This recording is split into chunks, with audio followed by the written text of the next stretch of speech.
identified or localized when the knee is in semi-flexed position, and it's a diamond-shaped structure, and it is mostly filled with fat located on the posterior aspect of the knee. Just behind the knee joint, we can say there is a fossa, just similar like in upper limb, we have the cubital fossa behind the elbow joint. Here is the popliteal fossa just behind the knee joint.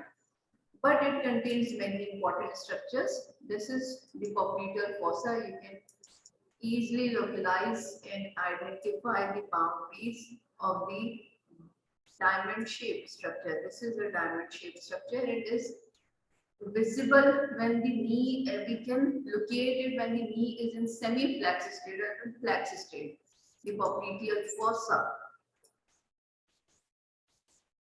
Now the boundaries of the popliteal fossa, what important structures?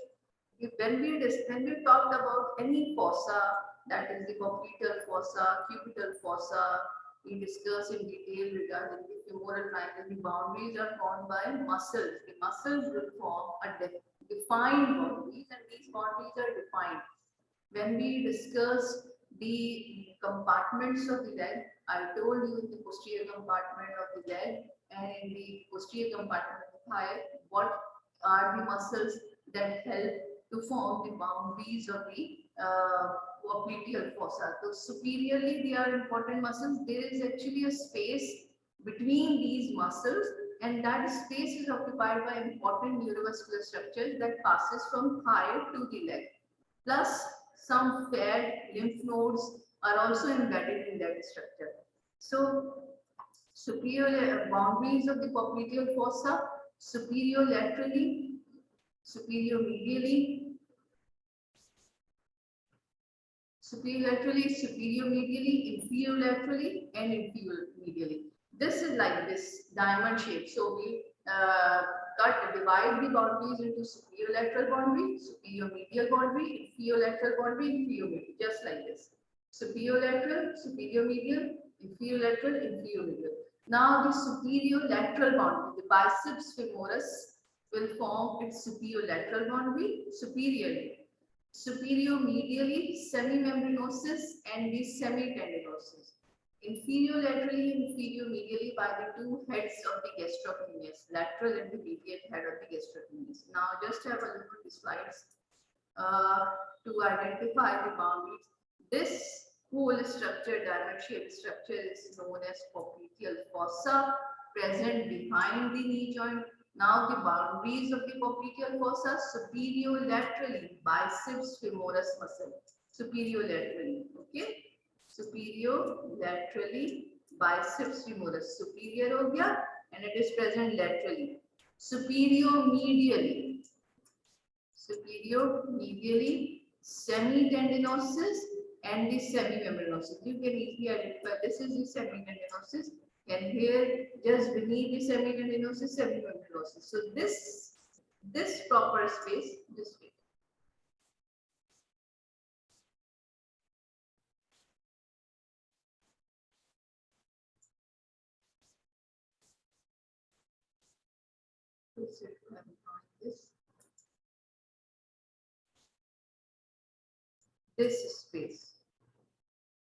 This space is actually the diamond-shaped space, and it lodges the important neurovascular structure that passes from thigh to the leg.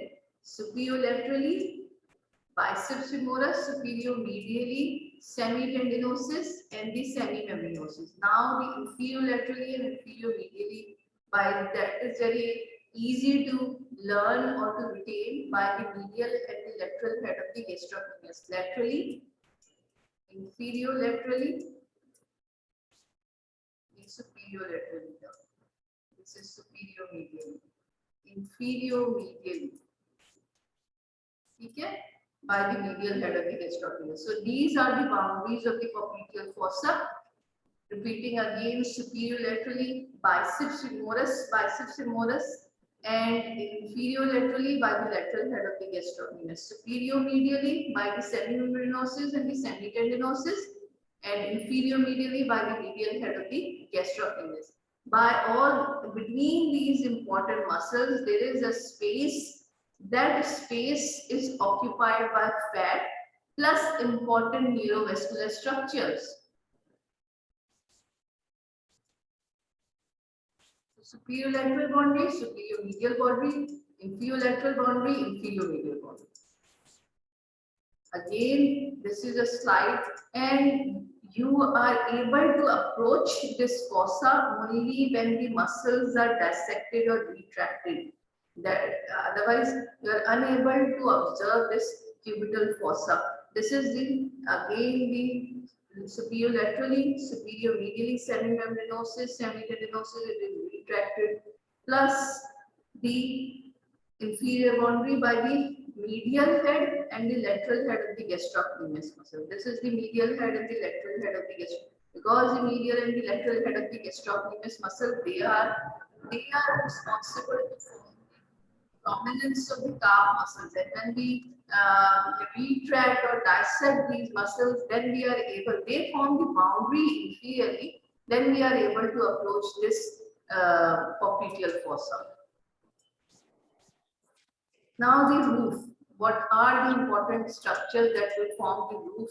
The covering that will form the roof for this fossa: skin, superficial fascia, deep fascia, skin, superficial fascia. Now the popliteal fascia. Here is a special layer that is called the popliteal fascia, which is continuous superiorly with the fascia lata, that is the deep fascia of the thigh, and inferiorly it blends with the capsule of the knee joint, that is the popliteal fascia. So the skin, superficial fascia. First we have the covering of the popliteal fossa. How it is covered? It is covered by the skin. The roof is formed by the skin, superficial fascia, and the popliteal fascia. The nerves, the important nerves that passes through this cutaneous nerves, through this roof that is present and pierce the roof. These are the posterior. The branches and terminal part, posterior cutaneous nervous type, posterior division of medial cutaneous fossa, peroneal, or sural communicating nerve.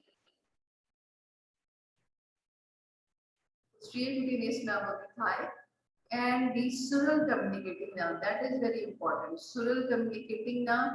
We discuss in detail how the sural communicating nerve is formed by the branches of the tibial nerve plus the common pyramidal nerve. One branch comes from the tibial nerve and one branch comes from the common pyramidal nerve. So posterior cutaneous nerve of the thigh. This is important. Posterior sural nerve. This is important. Very important cutaneous nerve that supplies the inferior 1/3 of the leg and the skin of the foot, and this all the skin of the foot and the lower part of the leg. Posterior division of the medial cutaneous nerve thigh. These are the nerves that are embedded in the roof. Showing you slide.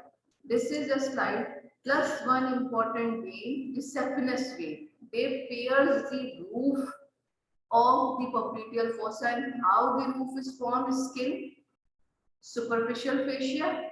Now the deep fascia is modified at that area and is simply termed as popliteal fascia. Somebody in my yesterday's lecture asked about the investing layer of the deep fascia. That is simply a term. Investing is used for mostly for the cervical fascia, deep cervical fascia. But it is shown in the slides as well, in the diagrams as well, the investing layer of the popliteal fascia. That is single aponeurotic sheet-like structure to protect the important neurovascular structures in the popliteal fossa. And here the deep fascia is modified and it is simply called the popliteal fascia that covers the popliteal fossa, important neurovascular structures, plus the popliteus muscle as well. This white appearance is forming the roof of the popliteal fossa. You can identify the boundaries as well: semimembranosus, semitendinosus, and biceps femoris. How it forms the boundaries of the popliteal fossa, inferiorly the lateral and the medial head of the gastrocnemius. And here we can identify the important structures that pairs the roof of the popliteal fossa, and that roof is formed by skin, superficial fascia, popliteal fascia. Important cutaneous nerve, sural nerve, posterior cutaneous nerve of the thigh, and here you can identify the saphenous vein as well. This is the saphenous vein, small saphenous vein that also pairs the roof of the popliteal fossa. Now the floor, how the floor of the popliteal fossa is formed. The floor of the popliteal fossa is formed, number one, by the popliteal surface of the femur. Number two, capsule of the knee joint. This will also, plus the oblique popliteal ligament. Oblique popliteal ligament is a reflection of the important muscle that is present on the posterior aspect of the thigh, which we discussed. That is the semimembranous muscle. So capsule of the knee joint and the oblique popliteal ligament, plus the popliteal surface of the femur, popliteal fascia, that is strong popliteal fascia. Some part of it will also form that covers the whole popliteus muscle will also form the floor. So the main important structures that will form the floor: popliteal surface of the femur, capsule of the knee joint, popliteus muscle as well, plus the popliteus muscle as well. This is important. Popliteus muscle along with the popliteal fascia. The whole popliteus muscle is covered by the popliteal fascia. You can see in this slide the floor of the popliteal fossa. Here you can see the oblique popliteal ligament, which is a part or reflection of the semimembranous muscle. This is the semimembranous muscle. Capsule of the knee joint, popliteal surface of the femur, popliteus muscle. This is the popliteus muscle, and it is covered. Here is the popliteal fascia will cover this part. The important neurovascular structures passing through the popliteal fossa, plus it will cover the popliteus muscle as well. So the floor is formed by the popliteus muscle, popliteal fascia, oblique popliteal ligament, capsule of the knee joint, and the popliteal surface of the femur. This together, these all important structures will form the floor, and the important nerves that exit from the thigh to enter into the leg lies on that floor. Capsule of the knee joint, oblique popliteal ligament, I am repeating again, popliteal surface of the femur, popliteus muscle with popliteal fascia. The popliteal fossa, location of the popliteal fossa, we can localize the popliteal fossa when the knee is in semi-flex position. It is present on the posterior aspect of the knee joint or simply on the posterior surface of the knee. The important structures passes through this fossa, crossing this fossa, and enters from it goes into the leg, from thigh into the leg.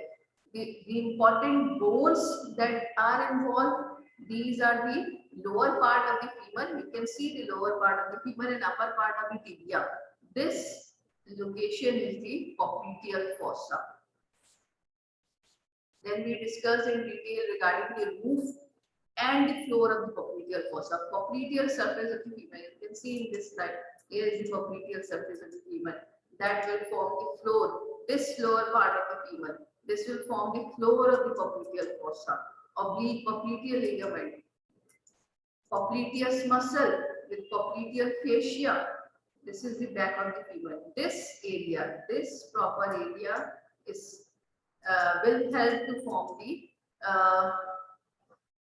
popliteal fossa. Now, a few more things regarding the popliteal fascia. We already discussed it is continuous superiorly with the deep fascia of the thigh. Here, the deep fascia of the thigh, the fascia lata, and in the popliteal part, the name change and it is called the popliteal fascia, covering the important neurovascular structures plus the popliteus muscle, the important popliteus muscle. It is written over here. The roof is formed by the skin, superficial fascia, and the popliteal fascia. The important structures paired by the roof. These important structures are the small saphenous vein, posterior cutaneous nerve of the thigh, Sural nerve. Popliteal fascia is a strong aponeurotic shield, and its major function is to keep all the neurovasculatures to provide protection. Apart from providing protection, it helps keep the away the important keep away the infections, spread of infection from the popliteal fossa to the compartments, the empty compartment below, or either the thigh, because it is very hard and tough. And if there is any tumor or abscess occurs in the popliteal fossa, due to this strong shield, it is unable to spread superiorly and inferiorly, and the patient feels severe discomfort and pain.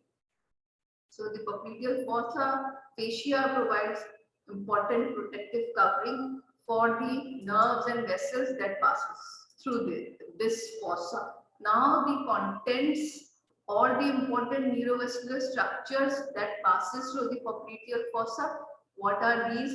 Sciatic nerve terminates over there and it divides into common peroneal nerve and the tibial nerve. So these are the components of the popliteal fossa: tibial, common peroneal nerve, popliteal artery and popliteal vein. Popliteal artery with their branches, popliteal vein and tributaries. Popliteal lymph nodes are lymph nodes. Few lymph nodes are also embedded and they are present deeply in the fat. So the tibial nerve, division of the sciatic nerve, occurs in the popliteal fossa.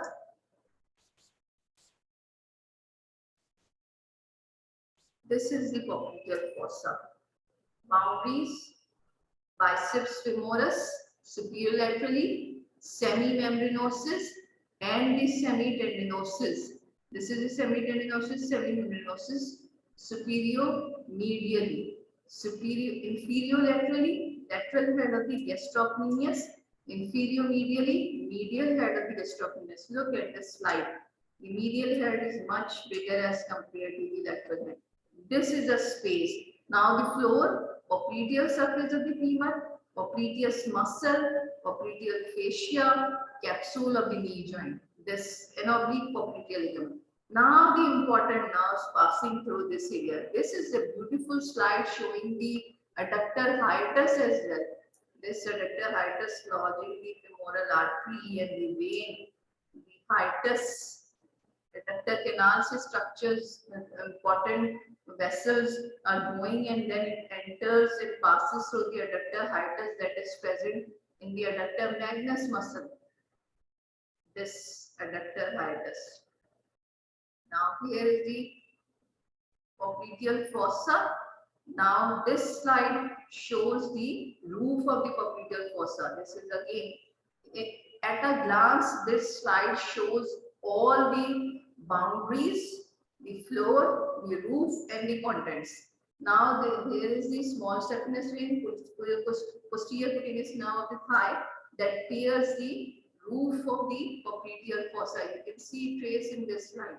Now the contents which we talk: the tibial nerve, popliteal artery, number 1, popliteal vein. They are running parallel to each other. Sciatic nerve divides. This is the point where the popliteal fossa, in the popliteal fossa it divides into the tibial nerve and the common peroneal nerve. Now here look at this slide, the common peroneal nerve. तो sciatic nerve ऊपर से कहाँ से आ रही थी? वो पूरा इसकी lumbosacral plexus से, then it goes to the greater sciatic foramen, फिर ischium or ischial spine. It rests on the ischial spine and then it enters into the popliteal fossa. It supplies, so कुछ muscles को ऊपर supply करती, then it divides into tibial and the common peroneal nerve or the common fibular nerve. Now you can see in this slide common fibular nerve. At that point, it winds around the neck of the fibula. This you can identify. थोड़ा सा हल्का सा shade आ रहा है, neck of the fibula. So the common peroneal nerve going through this, it descends and winds around the neck of the fibula. Common peroneal nerve. Later on, it supplies important muscles. The biceps femoris, short head of the biceps femoris is supplied by common peroneal nerve, and the tibial nerve, it gives the medial calcaneal branch that supplies skin of the heel, medial and lateral plantar nerves. It gives the cutaneous supply, the sural, medial sural communicating branch. The tibial nerve supplies the muscles of the posterior compartment of the leg. What are these muscles, which we already discussed, the important muscles, the semimembranosus, the semitendinosus, and the superficial plus the deep group, the flexor, longus, flexor, longus. All these muscles are supplied by the tibial nerve.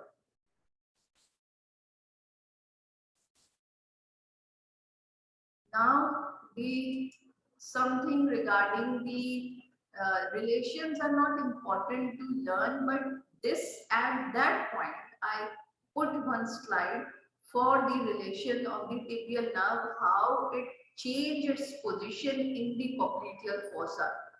This is a small fossa, but for study, for the convenience, we divide the fossa into three points, just as a landmark. This is not a proper discrimination. Upper part and middle part and the lower part, the course of the tibial fossa, tibial nerve is different. In the upper part, it occupies a different position. In the middle part, it occupies a different position. In the lower part. Now, for example, this is the tibial nerve. It is descending down and crossing the popliteal fossa. So the location in the upper part is different, in the middle part is different, upper, middle, and the lower. And in the lower part is different. Now I made it very simple just to memorize and to learn. It's easy to recall it because this is important for the surgeons to localize the position of the tibial nerve, how it changed in the upper part, in the middle part, and the lower part. The upper part, medial to lateral. This is medial, for example, medial area, and this is lateral area of the popliteal fossa. From medial to lateral, artery, vein, and nerve in the upper part. In the middle part, the tibial nerve is the most superficial structure, and the popliteal vein lie deep to it. Popliteal artery is the deepest structure, always remember, in the popliteal fossa, but the tibial nerve is the most superficial structure. Now the tibial artery is going to cover its traveling the popliteal fossa and covering its course, but it changes its position at the 3 points, upper, middle, and lower. But it is superficial, it is always superficial, the tibial nerve, and the popliteal artery is always the deepest structure in the popliteal fossa. In the upper part, medial to lateral we will discuss. In the middle part, from behind forwards, and in the lower part, medial to lateral. Now, in the upper part, medial to lateral, always lies artery, vein, and nerve. Just look at the picture, then you are able to understand it more clearly. Okay, so the from medial to lateral, this is the medial part of, for example, of the popliteal fossa. This is the lateral part of the popliteal fossa, and we divide the popliteal fossa into 3 parts: upper, middle, and lower, to discuss the position of the tibial nerve. Now, number 1, in the upper part, from medial to lateral, the tibial nerve is the most superficial structure. Okay, the artery lies medially, vein lies middle part in the middle part, and the tibial nerve lies laterally in the upper part. Tibial nerve, if you don't, this is not necessary to memorize this or retain it, but this is important for the surgeons as well, to retain it, to memorize it, how it changes its shape. Initially, the upper part, the tibial nerve lies laterally, but look, in the lower part, the tibial nerve becomes medial structure, medial most structure. So BCQs can come. A tibial nerve in the upper part of the popliteal fossa, it is located laterally, most lateral structure, but in the lower part, the tibial nerve, the yellow one stands for the nerve. The lower part, the tibial nerve, becomes the most medial structure. Now, in the middle part, we will go from behind forwards. So number 1, सबसे the lowest, deepest structure in the middle part में the femoral artery. Then there is location of the femoral vein. अब heart की तरफ जाते जा रहे हैं. And the tibial nerve is always the most superficial structure in the middle part में. Now the lower part of the popliteal fossa. This is the popliteal fossa, lowermost part we are discussing. Now the tibial nerve becomes the medial, comes on the medial side, but it always lies superficial. This is the popliteal vein, and here is the tibial artery.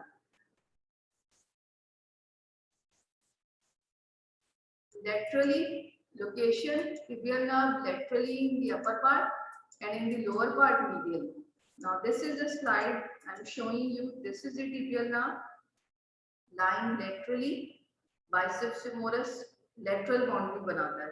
So it lies laterally in the popliteal fossa. This whole is the popliteal fossa muscles सारे remove किए हैं, dissect किए हैं. Now the popliteal fossa यहाँ से tibial nerve भी this is the tibial nerve. बीच में से middle area में tibial nerve cut कर लीजिए. This is the tibial nerve. ये जा रहा है course. Now it comes on the medial part.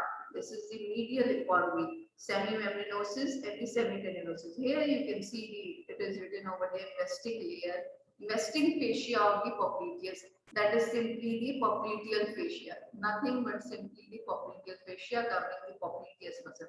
So you can trace the tibial nerve is this most superficial structure. Okay, this is the most superficial structure. The popliteal artery is the most deepest structure. It is very difficult to identify the popliteal pulse because it is the deepest structure in the popliteal fossa. The best way to localize the popliteal pulse in the popliteal fossa is at the inferior part. अगर pulse identify भी करते हैं तो inferior part of the popliteal fossa में you can identify. So the tibial nerve initially it crosses, it lies laterally in the upper part of the popliteal fossa.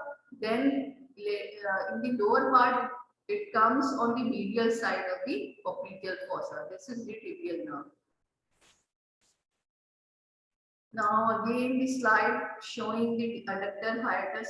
This is the slide, beautiful slide showing the adductor hiatus and the adductor magnus muscle, artery, femoral artery and femoral vein. Here is the vein, femoral vein. Here is the tibial nerve, and then it divides into the common peroneal. This is the tibial nerve. Common peroneal nerve, this is the common peroneal nerve and the tibial nerve. This is the tibial nerve. Now look at this slide. This U-shaped structure with tendinous arch. What is this important muscle? Write down in your chat box. What is this important muscle? U-shaped arch, tendinous arch, the soleus muscle. Good, Ariba Khan. Soleus muscle.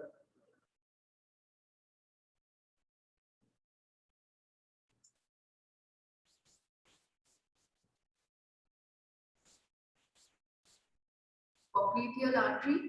Now the popliteal artery is a continuation of the femoral artery. Trace the femoral artery. It enters by passing through the adductor magnus or the hiatus of the magnus.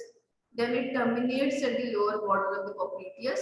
At the lower border of the popliteus, it divides into two branches, anterior and posterior tibial artery.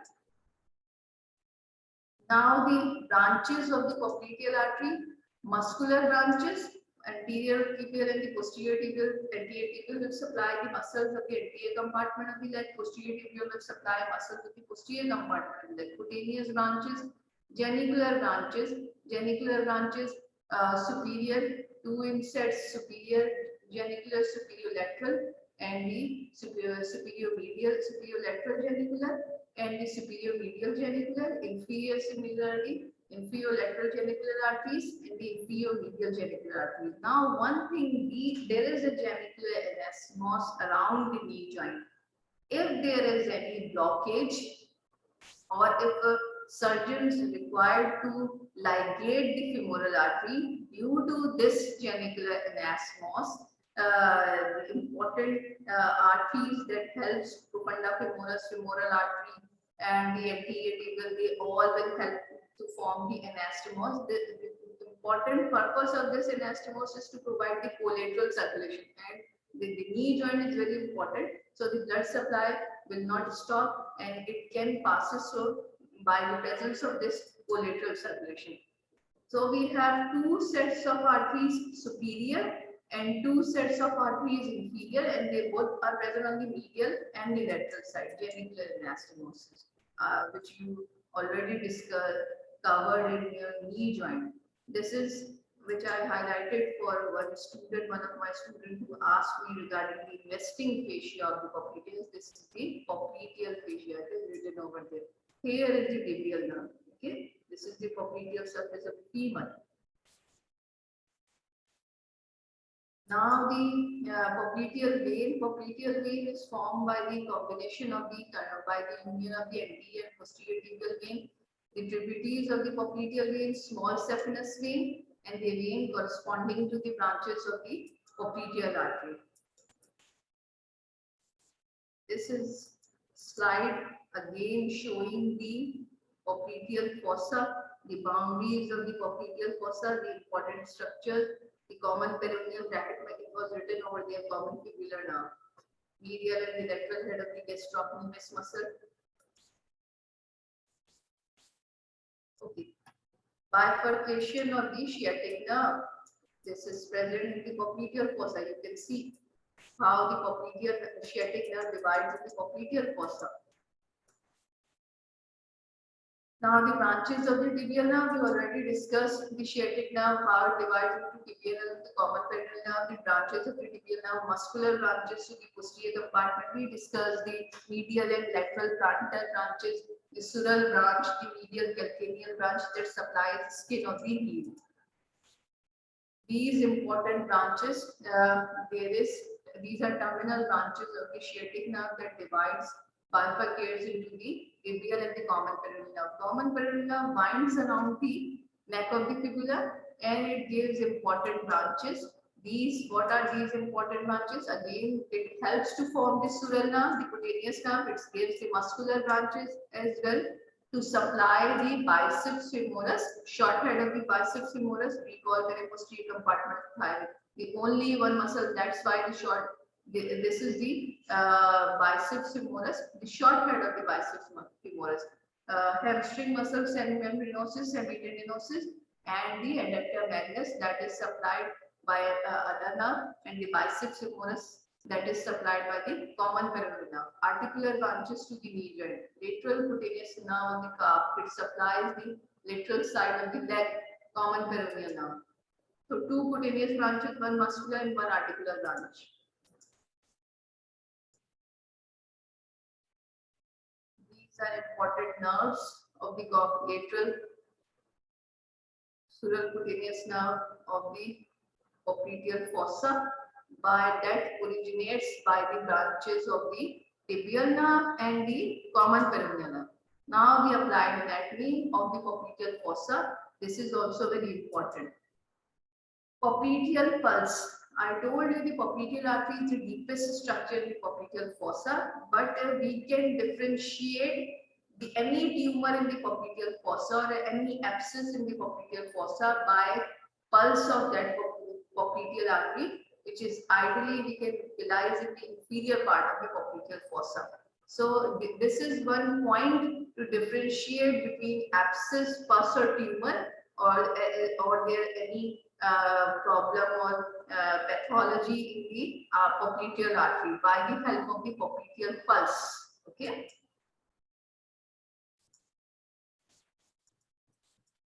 Popliteal abscess or tumor due to presence of the popliteal fascia, that is a strong epineurotic sheath, and it protects all the important structures, keep the important structures in position in the popliteal fossa by providing protection.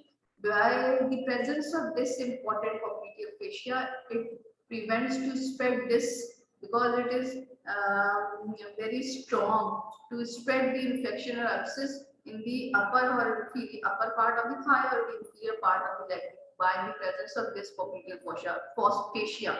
One more thing regarding the popliteal artery, if there is any blockage in the popliteal artery or if there is weakness of the popliteal pulse means that there is some blockage or pathology in the femoral artery because the popliteal artery is the continuation of the femoral artery. This is a diagram showing the popliteal abscess or popliteal. This is the popliteal abscess, okay. And the patient feels severe pain and discomfort due to tightness of the popliteal fascia. Now the popliteal aneurysm. This is very important pathology or relevant to the popliteal fossa. That is abnormal dilatation of the popliteal artery, which is the deepest structure in the popliteal fossa. The popliteal aneurysm can be distinguished by the tumors and abscess by the help of the arterial sound, pulse. These are the bruits, and we can easily identify with the help of the stethoscope. Popliteal aneurysm. This is the popliteal aneurysm. Abnormal dilatation of the popliteal artery can occur in the popliteal fossa, and it can lead to severe hemorrhage if it is present. And what happened, there will be motor vehicle accident or crash or fall from height or different injuries or trauma resulting in severe hemorrhage popliteal artery if there is popliteal aneurysm. This we already discussed, genicular anastomos around the knee joint, how it can provide collateral circulation. Now the Baker's cyst or the popliteal cyst. This is the synovial fluid filled cyst occurs in the area or in the region of the popliteal fossa, and it is very common knee problem that is located on the posterior aspect of the knee. Most common in the sports persons, Baker's cyst, that is the cyst appear on the posterior aspect of the knee, that is the region of the popliteal fossa. It is synovial fluid cyst. This is the Baker's cyst or the popliteal cyst. Here it is shown, Baker's or the popliteal cyst. So popliteal aneurysm we discussed in detail. Baker's cyst, also termed as popliteal cyst, we discussed in detail how we can differentiate the popliteal abscess or popliteal tumor by the help of the arterial pulse bruit with the stethoscope. Popliteal aneurysm is simply the abnormal dilatation of the popliteal artery. How the genicular anastomos help to maintain the collateral circulation around the area of the knee joint. Now, any question related to the topic? Baker's cyst is, yes, synovial. It's a fluid cyst always present. It can be sebaceous cyst, more can occur in the neck, on the scalp, and it is a fluid filled.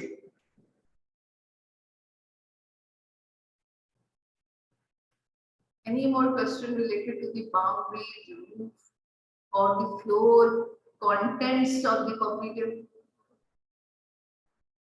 Head is the fibula, not a content. No, it's not a content of the popliteal fossa. Lower end of the femur and the upper end of the tibia.